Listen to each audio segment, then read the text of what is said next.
ኢየሱስ ጌታ ነው። ጌታ ለዘላለም ይባረክ።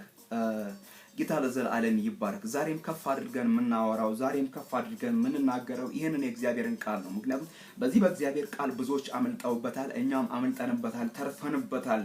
ይሄ የእግዚአብሔር ቃል ያስመልጣል። በዘመናት መካከል በኢየሱስ ክርስቶስም ወደ እግዚአብሔር የተሸሸጉ ብዙዎች አመልጠዋል፣ ተርፈዋል። እኔ መስፍን ሕያው ምስክር ነኝ። ጌታ ለዘላለም ይባረክ። ምህረቱን፣ ቸርነቱን፣ በጎነቱን፣ መልካምነቱን በእኔና በእናንተ ያደረገ ልዑል እግዚአብሔር ለዘላለም የተባረከ ይሁን በኢየሱስ ክርስቶስ ስም። እግዚአብሔር ለዘላለም ይባረክ። እግዚአብሔር ለዘላለም ከፍ ይበል በኢየሱስ ክርስቶስ ስም።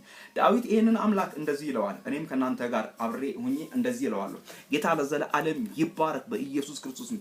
የእግዚአብሔርን ቸርነት፣ የእግዚአብሔርን በጎነት፣ የእግዚአብሔርን መልካምነት አውሩት። ዳዊት መዝሙር 135 ከቅንፍ 136 ላይ ይሄ የእግዚአብሔር ቃል እንዲህ ይላል።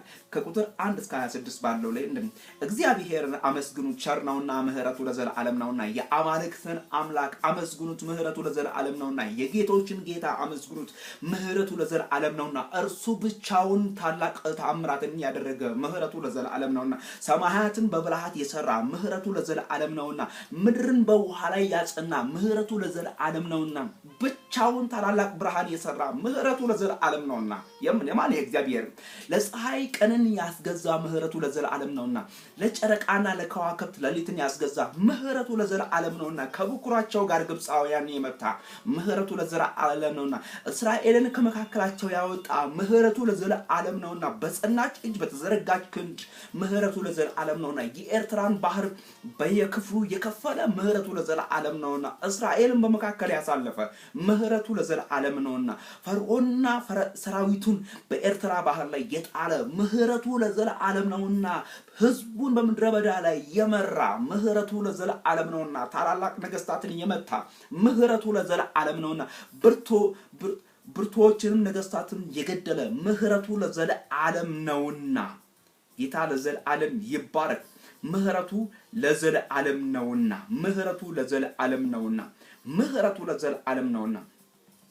ቁጥር 19 ላይ እንዲህ ቃላል የአሞራውያንን ንጉስ ሴዎንን ምህረቱ ለዘላለም ነውና። የባሳንን ንጉስ አግን ምህረቱ ለዘላለም ነውና።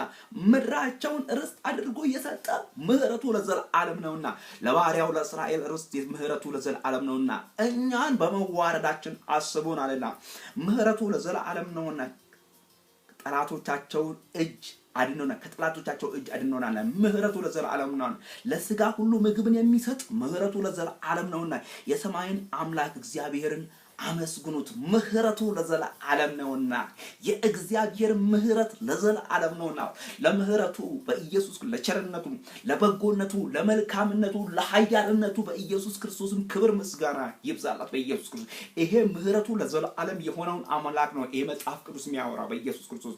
ይሄ መጽሐፍ ቅዱስ በኢየሱስ ክርስቶስም የሚናገረው ምህረቱ ለዘላለም የሆነውን አምላክ ነው።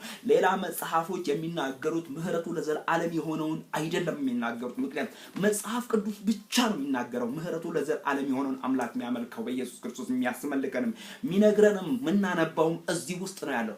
ምህረቱ ለዘላለም ነውና።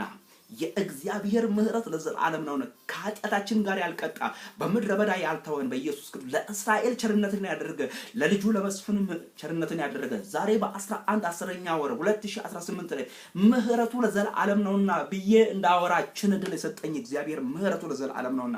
መዳን በሌላ በማንም የለም። እንድንበት ዘንድ ለሰዎች ሁሉ የተሰጠ ስም ኢየሱስ ክርስቶስ ነው። የልጁ የኢየሱስ ክርስቶስ ደም ከኃጢአት ሁሉ ያነጻል፣ ያድናል። ሃሌሉያ! እውነት ነው።